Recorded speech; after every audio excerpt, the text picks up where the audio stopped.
Graças a Deus, irmãos, vamos estar retomando nossas aulas, né? Aproveitando esse momento que estamos em casa para poder estar assim estudando, né? E vamos retomar a disciplina de Evangelhos. Então esse vídeo ele tem por objetivo poder estar dando uma revisão geral naquilo que já vimos antes. Então a primeira coisa que nós queremos assim estar entendendo, né, o que significa a palavra evangelho. A palavra evangelho ela vem do grego, o evangelion, que significa boas novas, que significa levar uma mensagem, levar uma boa notícia. Então essa palavra no grego, ela não apenas se reporta à questão dos evangelhos bíblicos, como nós temos em mãos, mas também a questão do mensageiro em geral, quando ia levar uma mensagem para alguma pessoa, para um rei, então levava a boa notícia ou as boas novas. Por exemplo, venceu uma guerra, o inimigo se rendeu, então o mensageiro voltava com a mensagem, né, de boa nova para aquele reino e para aquele rei. Mas quando nós nos voltamos para o Evangelho bíblico, vemos que ele também é uma mensagem de boa nova para o mundo perdido, né? Para os eleitos. E por isso nós, primeiramente, nos prontificamos de mostrar o significado da palavra Evangelho, né? A palavra Evangelho é boa notícia, boa nova. E também observamos que os evangelhos bíblicos eles são compostos por 4 livros: Mateus, Marcos e Lucas, e também João. Entre esses 4 evangelhos, nós temos 3 evangelhos que são distintos ou separados e que levam o nome de evangelhos sinóticos.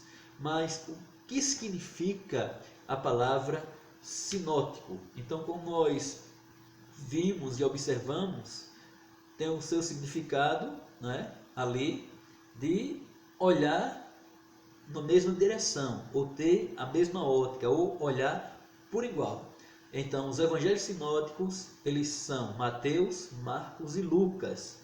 E podemos colocar, né, como nós observamos em nosso slide que está em nossa plataforma, em 3 colunas, os 3 evangelhos, né, e perceber as semelhanças, né, que há entre si. Ou seja, o que a gente vê em Mateus, também vê em Marcos e também vê em Lucas. Porém, João, ele já se distingue dos 3. Então, a fonte de João, a fonte que João utilizou para escrever o seu evangelho, é uma fonte diferenciada de Mateus, de Marcos e de Lucas. Então, para comparar aqui um versículo, para se termos uma ideia do que significa essa palavra sinótico, nós observamos no Evangelho de Mateus, no capítulo 19, versículo 20, nos diz: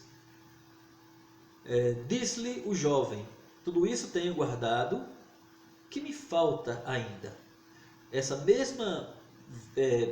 mesmo versículo nós observamos em Marcos capítulo 10, versículo 20, que nos diz: ele, porém, lhe replicou: mestre, tudo isso tenho guardado desde a minha juventude. Então, percebemos aqui já a singularidade, ou seja, digamos, a igualdade entre esses 2 versículos, entre Mateus e Marcos. É a mesma passagem, é o mesmo contexto, é a mesma realidade, porém em livro diferente. Mas nós temos ainda Lucas, onde nós podemos ver o mesmo texto que nos diz, lá em Lucas 18, 21. Replicou o homem: tudo isso tenho guardado desde a minha juventude. Então, perceba que esses 3 versículos, esse versículo, essa mesma passagem, ela se encontra nos 3 livros, Mateus, Marcos e Lucas, nos 3 evangelhos, porém, nós não podemos encontrar no mesmo evangelho, o evangelho de João, então ela não está. O termo sinótico, como nós observamos, ela é uma palavra derivada do grego, né, e quer dizer visão conjunta, ou ver igual. E ele é atribuído ao conjunto dos 3 primeiros evangelhos, como nós observamos que é Mateus, Marcos e Lucas, justamente porque nesses livros há uma semelhança ou uma visão conjunta sobre fatos históricos, né? Situações que aconteceu ali quando Jesus, né, estava executando seu ministério terreno. Agora, o Evangelho de João, como falamos antes, não é incluído no sinótico, apesar de ser considerado também um evangelho. Por quê? Porque sua abordagem é do ponto de vista divino de Jesus. Ou seja, João dá mais ênfase ao Jesus divino do que o Jesus histórico, como fazem os sinóticos, né? Um escritor chamado Grisbest, em sua edição do Novo Testamento, ele foi quem chamou os 3 primeiros evangelhos de sinótico.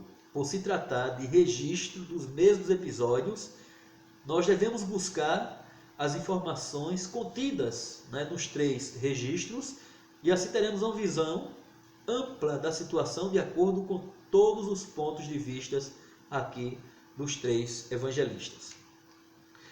E observamos ainda, né, que os evangelhos sinóticos, né, eles foram escritos em décadas posteriores à morte de Jesus, ali antes do final do primeiro século, e um período de mais ou menos 30 anos entre a morte de Jesus e as primeiras escritas dos evangelhos.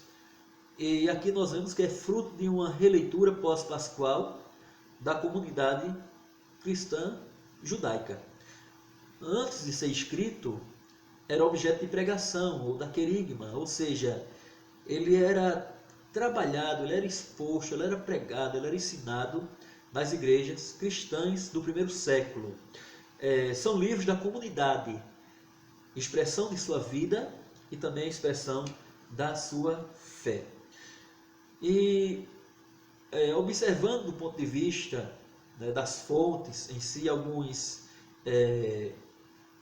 estudiosos, alguns pesquisadores e teólogos, eles creem que existe uma fonte Q do alemão, uma fonte Quelle.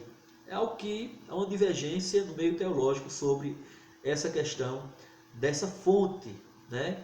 Que é uma fonte Quelle, uma fonte Q, que foi dado o nome aí, mas ela não tem uma certa comprovação. Mas escritores ali, como o próprio Diacasso, em sua introdução ao Novo Testamento, ele coloca, né, ele aborda sobre essa fonte Q, essa fonte Quelle, né? Então, os irmãos quiserem se aprofundar mais, né, sobre essa temática, então vocês podem fazer assim uma pesquisa dentro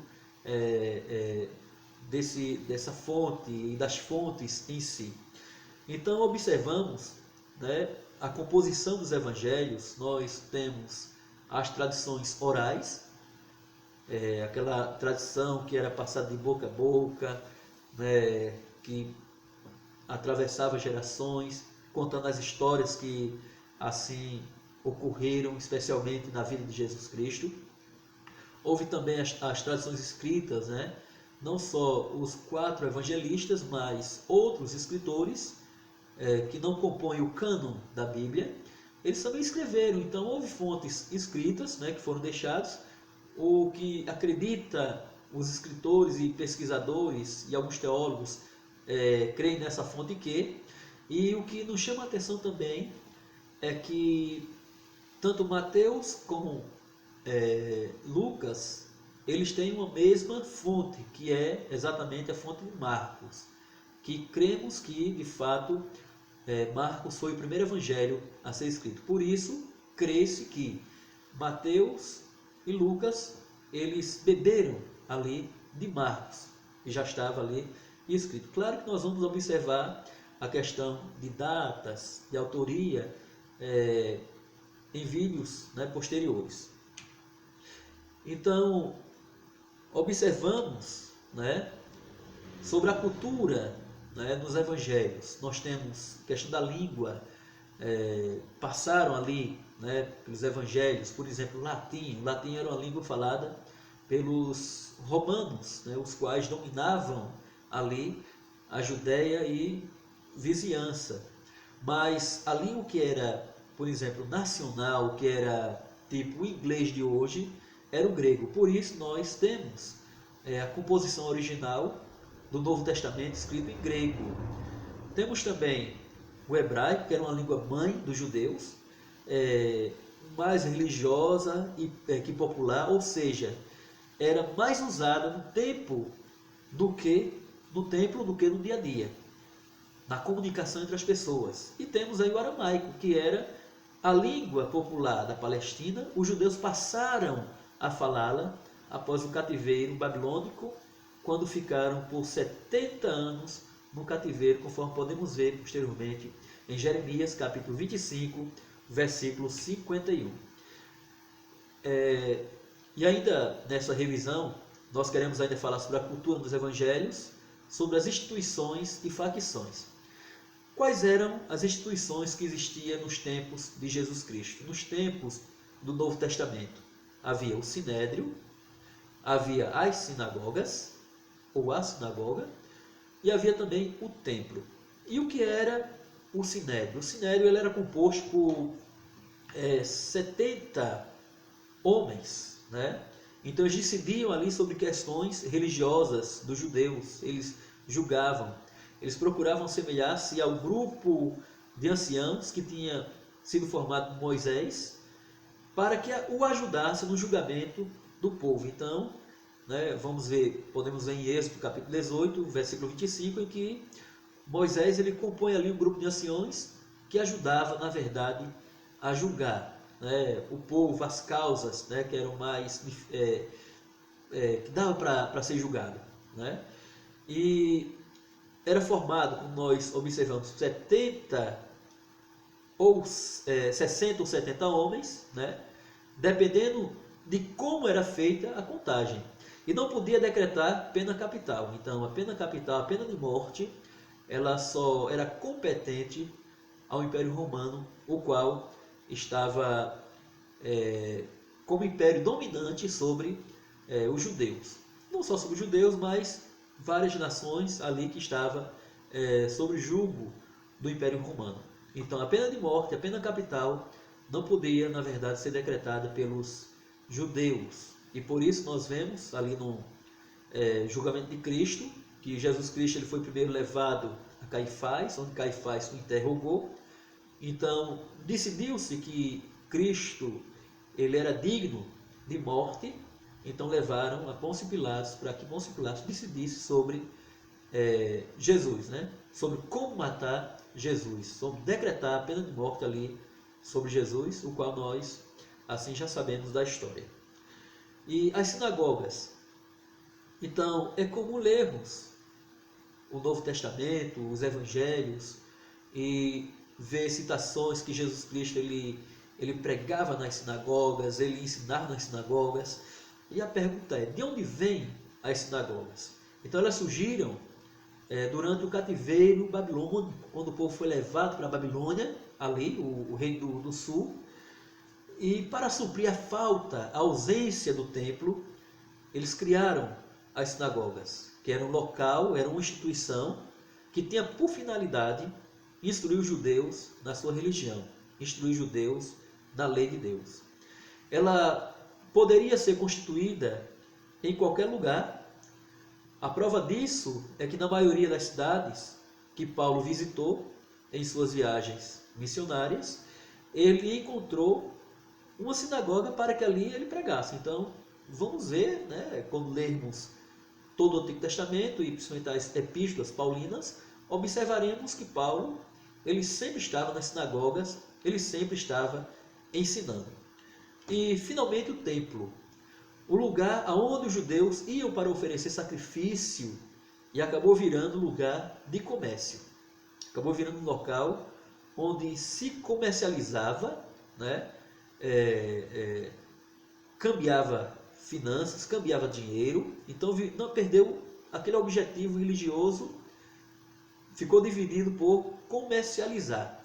E este comportamento, como nós observamos em João 2, no seu capítulo 13 ao 16, foi condenado por Jesus, quando ele entra, ele começa a quebrar as bancas dos comerciantes, ele derruba as mesas dos cambistas, e ele fala que a casa de Deus era para ser casa de oração, mas que eles tinham agora tornado a casa de Deus, formado a casa de Deus em covil de ladrões. O templo descrito nos evangelhos era o mesmo reconstruído após o retorno do cativeiro. Então, houve várias reconstruções, como nós podemos ver nas histórias do povo hebreu, e aí nós temos o templo que foi reconstruído na época depois do cativeiro babilônico. E posteriormente, no próximo vídeo, eu irei falar sobre as facções. Quem eram os fariseus? Quem eram os saduceus? Quem eram outros grupos, que nós observamos existentes na época do Senhor Jesus Cristo. Então, que Deus possa abençoar cada um de vocês e que possamos estar refletindo neste vídeo e também estudando sobre os evangelhos. Até a próxima.